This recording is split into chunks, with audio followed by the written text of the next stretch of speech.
Fala pessoal, tudo bem com vocês? Sejam bem-vindos a mais um vídeo aqui no canal. E no vídeo de hoje eu vou falar sobre o caso Jéssica Juste, que ocorreu no ano de 2010 na cidade de Três Rios, no Rio de Janeiro. E pessoal, se vocês gostarem do vídeo, deixa um like e um comentário para me ajudar no engajamento. Então, sem mais delongas, bora pro vídeo.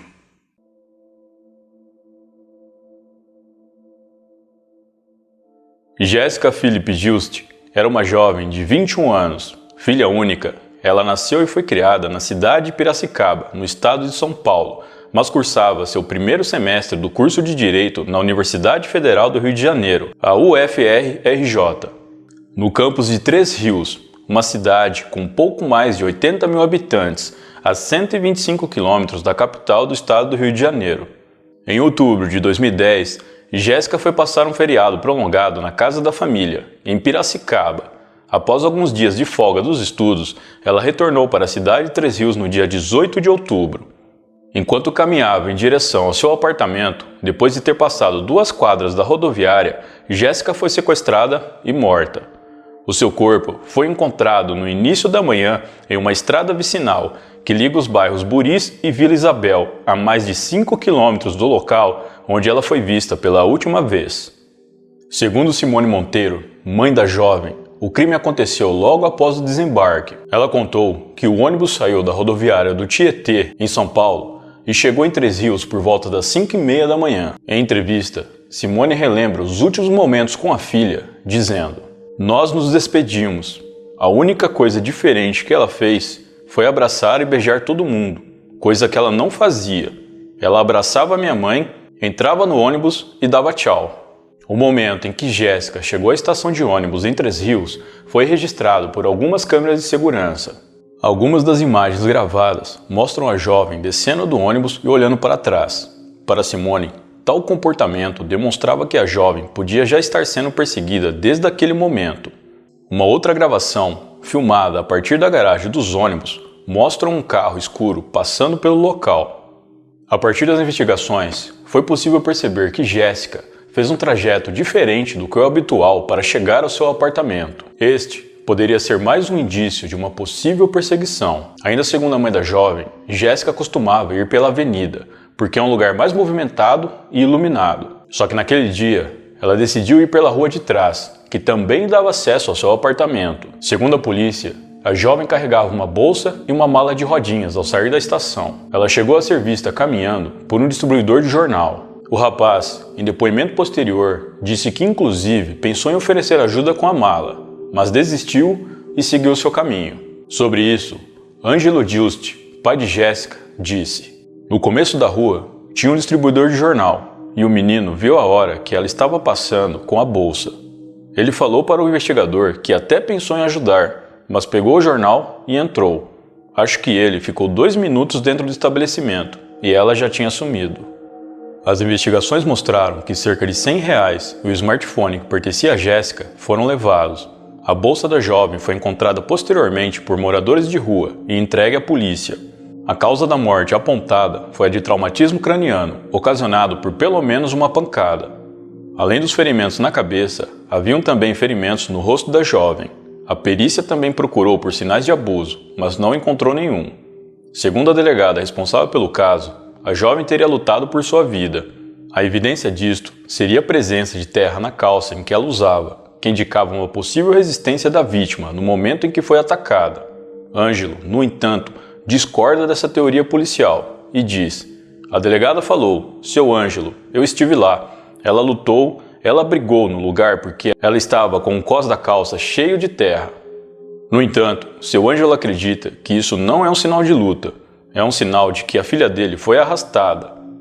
Para a família de Jéssica, o responsável ou responsáveis pelo crime eram da cidade e conheciam Jéssica. Eles não acreditam na hipótese de latrocínio, que é o roubo seguido de morte. Para Ângelo, a motivação do crime passaria por sentimentos de inveja. Ele declara que, além da filha ser privilegiada intelectualmente, ela tinha boas condições, então logo ela começou a se destacar. Os próprios alunos falavam que ela ficava brigando por causa de meio ponto, que ela não aceitava 9,5, tinha que ser 10. O local onde a jovem foi morta fica próximo a um matagal à beira de uma avenida da cidade. Para Ângelo, sua filha deve ter sido abordada por mais de uma pessoa. Ele diz que ela deve ter corrido e gritado, e não se convence de que ninguém tenha visto. Também cita que seguraram o pulso dela com muita força, fato que pôde ser visto pelas marcas deixadas. Ao que tudo indica, os criminosos utilizaram um veículo para transportá-la para o local onde ela foi morta. A mala da jovem caiu no trajeto, enquanto que a mochila foi encontrada próxima ao seu corpo. Segundo familiares e pessoas próximas, Jéssica era uma pessoa super pacata, tímida e reservada. Gostava muito de estudar e só tinha notas boas na faculdade. Segundo seu pai, ele próprio chegava a incentivar que ela saísse mais para se divertir, mas a jovem sempre priorizava os estudos. Os colegas de faculdade ficaram horrorizados com o crime. Uma amiga de Jéssica, chamada Vanessa Figueiredo Lima, que também era estudante de Direito, relatou na época que a cidade não tinha policiamento e ninguém queria se responsabilizar, e complementou dizendo que a rodoviária era abandonada e não tinha nenhuma segurança. Ainda de acordo com ela, as pessoas chegam de madrugada na rodoviária e não tem um táxi e nenhum outro tipo de transporte. E os alunos que têm aula à noite andam de um bairro para o outro e não encontram sequer uma viatura da polícia. Ela disse ainda que todos na faculdade ficaram chocados com o que aconteceu com Jéssica e que a jovem era uma pessoa extremamente tranquila, simpática, não estava se relacionando com ninguém da cidade, era a melhor aluna da turma e todo mundo gostava dela. Outro colega de Jéssica, Guilherme Botelho, também estudante de Direito, declarou que ela foi levada por alguém a 30 metros de sua casa e que isso era assustador porque na cidade nunca houve um crime de tal semelhança. Ainda de acordo com ele, a chegada do crack na região aumentou a ocorrência de furtos, mas nunca tinham presenciado um crime dessa natureza. Em seu depoimento, Guilherme disse que Jéssica não fazia uso de qualquer tipo de drogas. Disse também que ela não tinha inimigos e era sempre a primeira aluna da turma. Ele também reclamou da segurança do local, dizendo que o policiamento na região era fraco e que apenas 3 viaturas costumavam fazer o patrulhamento à noite em todo o centro da cidade. Henrique Haller, outro colega da jovem, relatou que ela era quieta, não saía muito e nunca tratou ninguém mal. O enterro da jovem, que ocorreu no dia 20 de outubro de 2010, foi marcado por grande comoção. Amigos e colegas chegaram a levar uma faixa de protesto contra a violência cometida. Inicialmente, nenhuma hipótese para o crime foi descartada. Uma das delegadas responsáveis pelo caso, Cláudia Bud, revelou que, apesar do celular e o dinheiro da vítima terem sido levados, o cartão de crédito, documento e itens da mala e mochila da jovem foram deixados para trás pelos criminosos. A polícia analisou também imagens de câmera de segurança da cidade em busca de maiores informações. Em declaração na época, a delegada Cláudia disse: "Não é um crime típico da região. Estamos pedindo ajuda da comunidade, porque alguém deve ter visto algo de estranho. No entanto, as ruas estavam desertas, pois era o primeiro dia do horário de verão." Em novembro de 2010, cerca de um mês após o crime, a polícia denunciou Luiz Felipe Gonçalves Mota, de 23 anos, mais conhecido como Filipinho, como um dos autores do crime contra Jéssica. Ele já havia sido preso há pouco tempo por tráfico de drogas. Segundo a polícia, Luiz Felipe morava no mesmo bairro onde o crime ocorreu. Sua prisão aconteceu enquanto ele consumia crack ao lado de uma adolescente de 16 anos. Os policiais ouviram depoimentos de amigos do suspeito. Um deles afirmou ter escutado de Luiz Felipe que seria melhor ter jogado o corpo da estudante em um brejo ao invés da margem da estrada. O suspeito, no entanto, foi liberado poucos dias depois por falta de provas. Conforme as investigações avançaram, 6 estudantes e o passageiro de um ônibus foram ouvidos pela Polícia Civil do Rio de Janeiro. Além disso, a polícia analisou dados do computador da estudante em busca de mais informações. Apesar de não terem certeza, a polícia trabalhou com a hipótese de que tenham sido mais de um responsável pelo crime. Os investigadores descartaram qualquer envolvimento da jovem com o tráfico de drogas. As investigações se iniciaram na delegacia da própria cidade de Três Rios, mas, conforme avançaram, foram transferidas para o Departamento Geral de Homicídios e Proteção à Pessoa, o DGHPP, da cidade de Niterói, passando também pela 10ª Delegacia de Acervo Cartorário, tramitando em segredo de justiça. No decorrer das investigações, o caso teve alguns episódios controversos. Segundo a família de Jéssica, um policial envolvido na análise do crime foi misteriosamente transferido de Três Rios para outro município do Rio de Janeiro. Além disso, o dono de um jornal da cidade acabou sendo morto após ter dito que daria nome aos bois em referência aos responsáveis pelo crime. O dono desse jornal se tratava de José Rubens Pontes de Souza. Ele foi morto na madrugada do dia 30 de outubro, 12 dias após a morte de Jéssica. De acordo com testemunhas, um homem se aproximou de José Rubens e efetuou 2 tiros em sua cabeça, enquanto ele saía de uma festa em um bar na cidade de Paraíba do Sul, no Rio de Janeiro. Sobre isso, Ângelo, o pai de Jéssica, disse: "Ele falou na rádio e comentou com a gente: tenha calma. Depois de finados, eu vou dar nome aos bois. Ele estava num churrasco, num domingão. Chega um retardado não sei da onde e mete bala." Dias após a morte de José Rubens, a polícia prendeu o ex-policial militar Renato Demétrio de Souza como o autor dos disparos.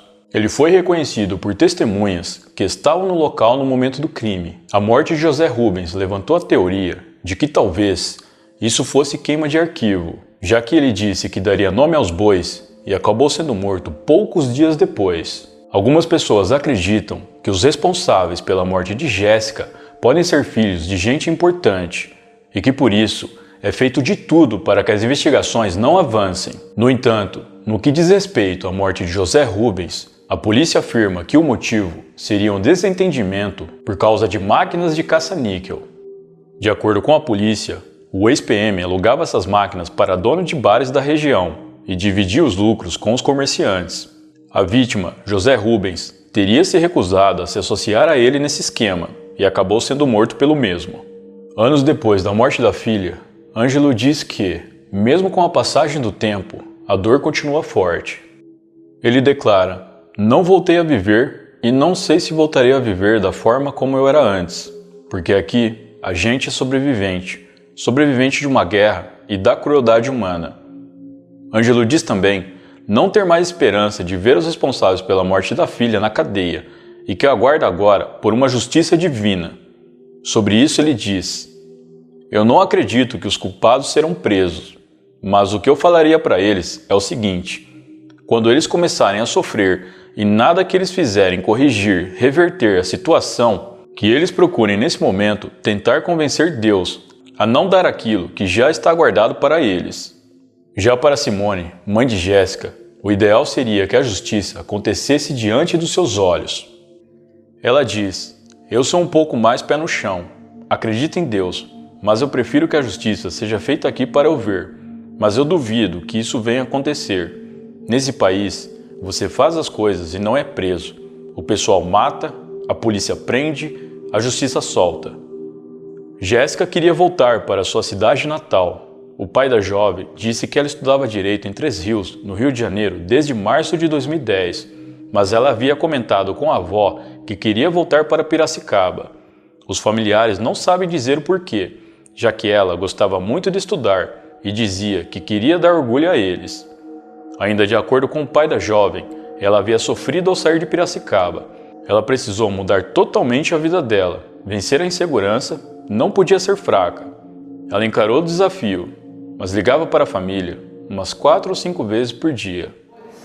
A única coisa que a gente está procurando aqui é justiça, que isso não fique dessa forma, que nos deem uma resposta, porque a pior coisa que tem é você ter um filho morto no meio de uma cidade que não é a sua, que é considerada calma, e trazer o seu filho para cá.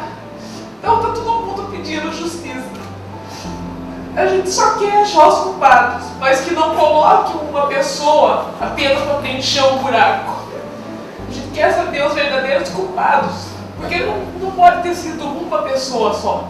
Vocês que promovem a injustiça, a desigualdade, o sofrimento, pagarão por tudo a eternidade, toda a dor, todo o sofrimento que vocês provocarão. Diante de tudo isso, toda a sua vontade foi feita, Senhor. O sangue da minha filha foi elevado a ti, assim como o meu. O humilde servo do Senhor.